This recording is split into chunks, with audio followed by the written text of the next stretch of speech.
Not only do I believe Pirates of the Caribbean is impossible to successfully reboot, I also believe it's pretty much the only modern blockbuster franchise that statement applies to.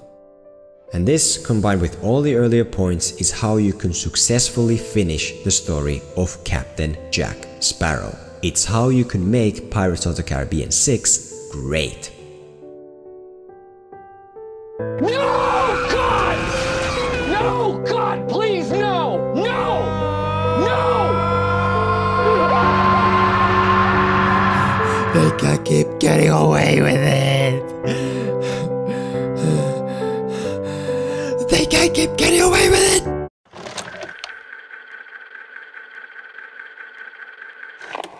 Oh, to be a movie villain. You get to do whatever you want, you get to ignore the consequences, you get to reap the benefits. And most of all, you get to look hella cool doing it.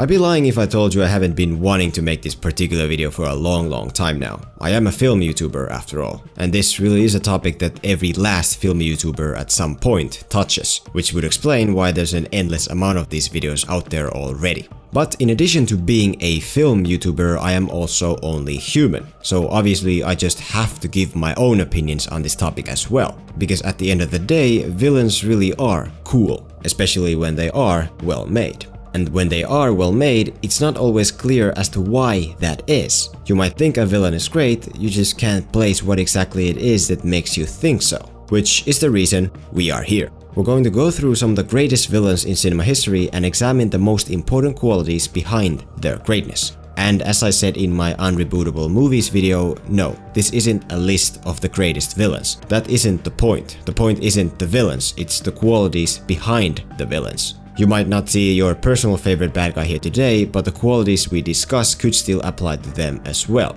You tell me.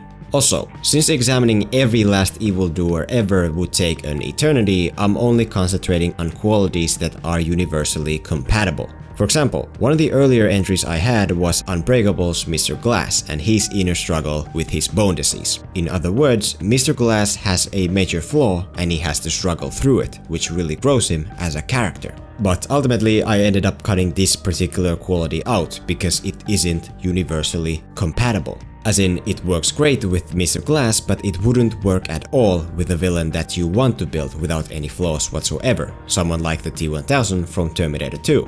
So, every last quality you're going to see, at least in my opinion, is universally compatible. They work with these villains and they would work with any other villain, regardless of the story. AKA, if you want to create a perfect villain for your movie and you're not incorporating as many of these qualities as possible, you're doing something wrong. Because I'm never wrong.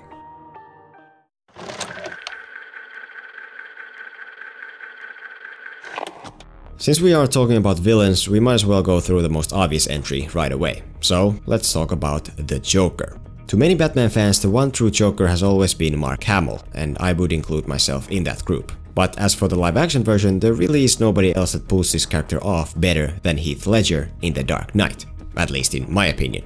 Now, there's a lot of great qualities Heath Ledger's take on the Joker has. His fearlessness, his charisma, his unpredictability, his laugh, his overall coolness. It's kind of redundant for me to go deeper into them here because, quite honestly, everything there is to say has already been said 1,000 times over. But, in my eyes, what makes this version of the Joker so great isn't any of those things. His greatness doesn't come from his laugh or his coolness. They do certainly help, yeah, but they aren't the main reason behind it. In actuality, the main reason is nothing you see when you consider him alone. In order to fully understand the Joker's strength as a villain, you have to compare him with his counterpart. As in, the most important reason why The Dark Knight's Joker became one of the best movie villains ever is because he is the polar thematic opposite of a Batman. Introduce a little anarchy. Upset the established order, and everything becomes chaos. I'm an agent of chaos.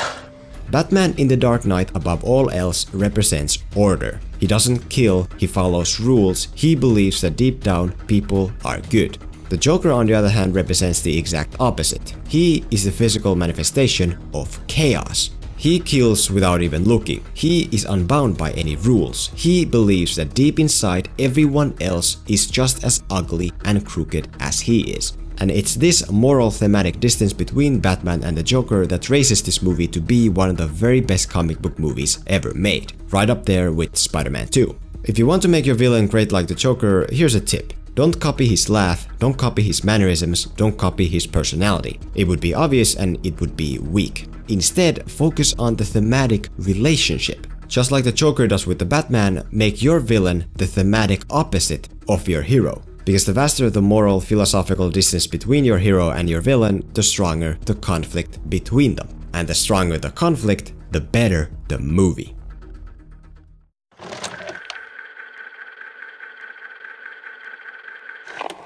DC's golden villain out of the way, it's only fair to next up move on to Marvel's flagship bad guy. That flagship bad guy of course being Malekith from Thor: The Dark World. Now, this movie admittedly isn't the most popular entry in the MCU, but it still does have a lot to offer to audiences, mostly because of Malekith. See, Malekith, okay, that's as far as I can take that joke. Yeah, it's Thanos.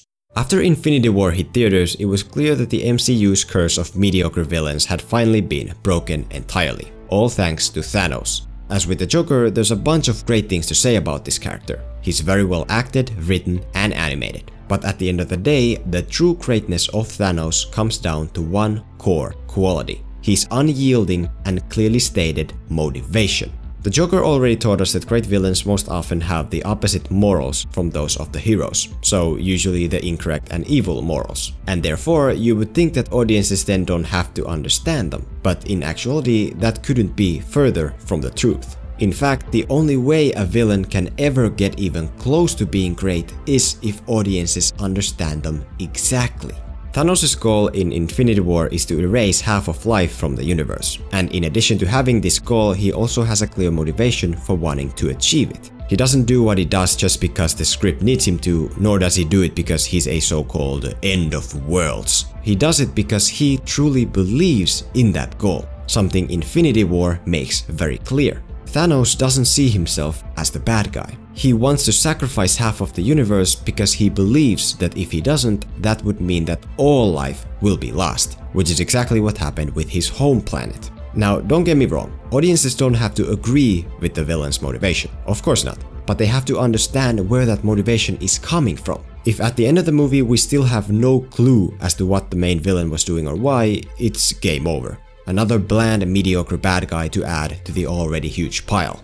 I can imagine someone arguing against this. One could say that we don't always have to know a villain's motivation, that we don't, for example, know the Joker's motivation. But I strongly disagree. Whoever or whatever your villain is, it doesn't matter. If we, the audience, don't know where that villain is coming from, nothing they do will carry meaning. Yes, you could create a lunatic bad guy and say he does bad things just because he's a lunatic. Fair play. But let's be honest, that's not called a great villain. That's called lazy writing.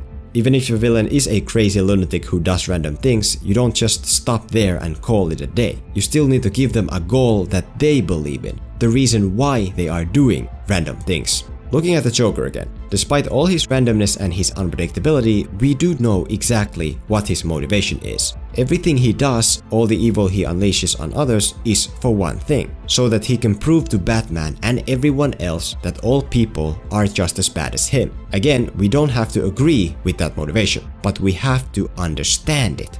After seeing Infinity War, I know exactly who Thanos is. How do I know exactly who he is? Because I understand what he's doing and I understand why he's doing it. And that right there is the difference between Thanos and Malekith. That right there is the difference between a villain that feels like a real-life person and a villain that's more fake than Superman's mustacheless babyface.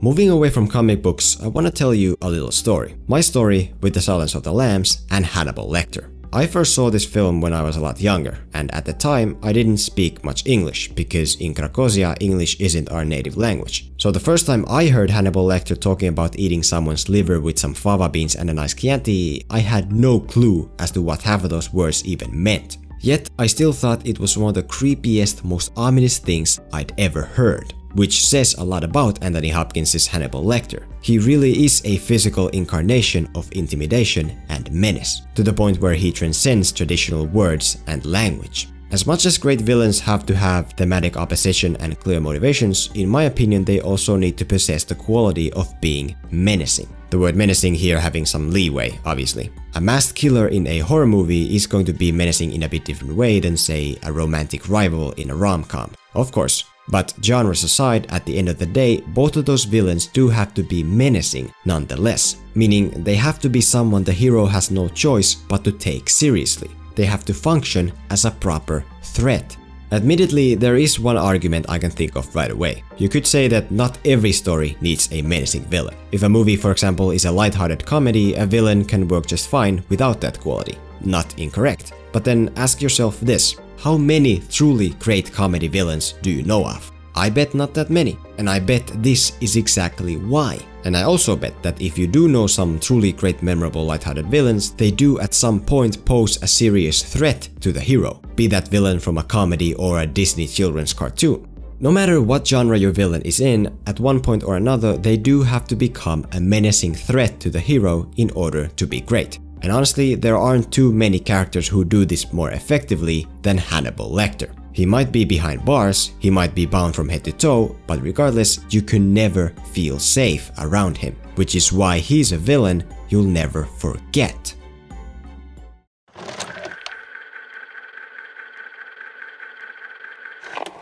Much like the Joker, another highly praised lunatic basket case movie murderer is John Doe, known from Seven, and highly praised for a good reason. While I do think Seven is an amazing movie just by itself, driven by fantastic visual filmmaking and writing, John Doe really is what made it the cultural phenomenon it's remembered for today. John Doe is the highlight of Seven. John Doe is what sets Seven apart from all other murder thrillers. After John Doe inexplicably turns himself in and our hero set out to go on one last field trip with him, that's when we begin one of the best third acts in film history. You're sitting there watching Mills and Somerset drive this crazy guy around, and all that's going through your head during this long moment is one thing.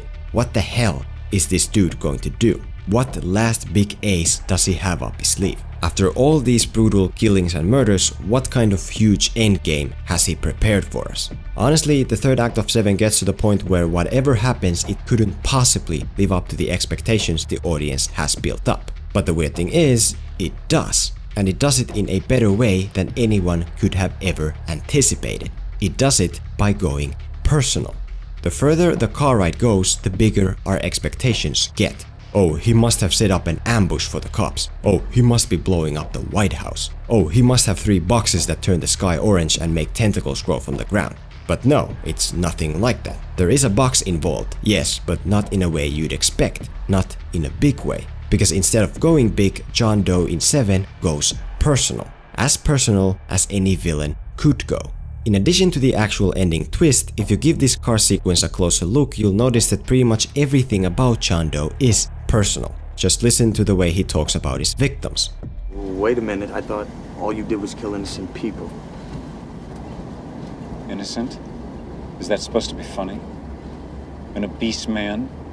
A disgusting man who could barely stand up? Murderers, John, like A yourself. woman! So ugly on the inside that she couldn't bear to go on living if she couldn't be beautiful on the outside? A drug dealer?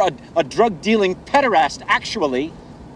And let's not forget the disease-spreading whore. Did you catch that? I bet you did. In this scene, John Doe talks about killing strangers, yet his words and his tone make it seem like these strangers are people he's known his entire life, only because the way he talks about them is so personal and intimate. And also worth mentioning, did you catch how passionate he was about his actions? It was almost like he doesn't see himself as crazy or the bad guy, like he actually believes in what he's doing, much like we discussed before. If John Doe had remained as an impersonal villain throughout the whole movie, just like he was before turning himself in, he wouldn't be on this list. But because he did turn himself in, because he is such a personal villain, he manages to make watching 3 dudes casually driving down an empty wasteland more exciting than any big action sequence could ever be. That's why John Doe is one of the greatest villains ever. And this personal evil quality, combined with all the earlier qualities we discussed, is how you can give your hero the antagonist they deserve and need. It's how you can create the perfect movie villain. Since I undoubtedly did miss some of your personal favorite villains with this list, feel free to let me know who they are. What other movie villains do these qualities apply to? And more importantly, what other qualities are there that great villains have? Tell me your ideas and give me examples of villains that have them. And that's it. Class dismissed.